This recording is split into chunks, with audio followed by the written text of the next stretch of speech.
السلام عليكم أصحابي كوسو دوادا Somali Information Technology SIT وأنيقو جبريل عبد الرحمن maanta waxaa idin wadaa muuqaal cusub oo ah sida loo sameeyo lyrics video daawasho wacan marka ugu horeysa programka soo furo Camtasia Studio kadib waxaad ku furtaa import media kadib waxaad soo furtaa maqalka aad rabtid inaad oo lyrics u sameyso waa soo furtay iyo background aad u sameynaysid background soo jeed kadib inta keen la ficisi kadib saaskan la ficisi saaskan meeshan dhamar waadan la ficisi وجدي السلام kadib waa ujeedaa kadib waxaad qoraalka soo diyaarsatay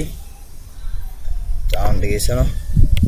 السلام عليكم أصحابنا كسو دوادا Somali Information Technology SIT alaana waxaan rabnaa hadda inaan u sameyno alaan soo qaad marka waa iyadoo lyrics ee control C ama right click copy asoo ku biyeystay ama adiga caadi u qoro kadib waxaad ku dhufataa meesha soo qoran tahay kadib text ka dooro textkan delete gare wax hore waa kaas kana hadda ama inta caadi u qoro ama kii asoo ku biyeysid bast ku dheh kadib weynayso meeshan jiid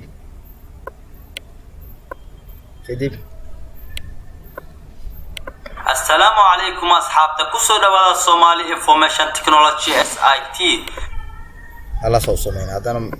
sadarka kala soo koobiyeyso control C dheh kabacdi meel baan ku dhufo hadana text ku dooro control A kan delete control V hadana bas ku dheh kii cusub bas ku dheh hadana kii cusub marka bas ku dheh kan weynayso marka jiid weyn ka dhigo hawlid kan waa sameysay waxaan rabaa inaad idin tuso sida loo sameeyo lyrics video waa muuqaal qurux badan video waa kan intaan ku eegyahay kan saddexaad hadana soo furo control C dheh hadana meel baan ku dhufo hadana text ka dooro kan control A delete control V hadana midka cusbay hadana inta kii la ficilsi hadana kan waa kii u dambeeyay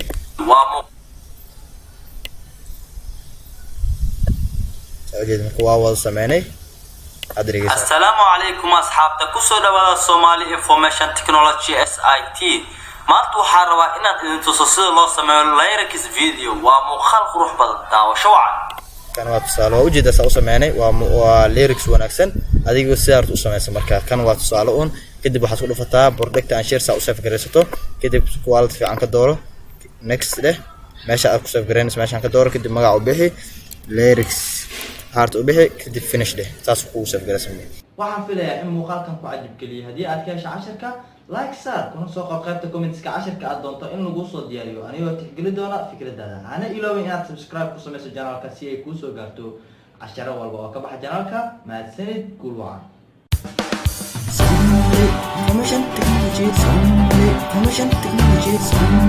Information technology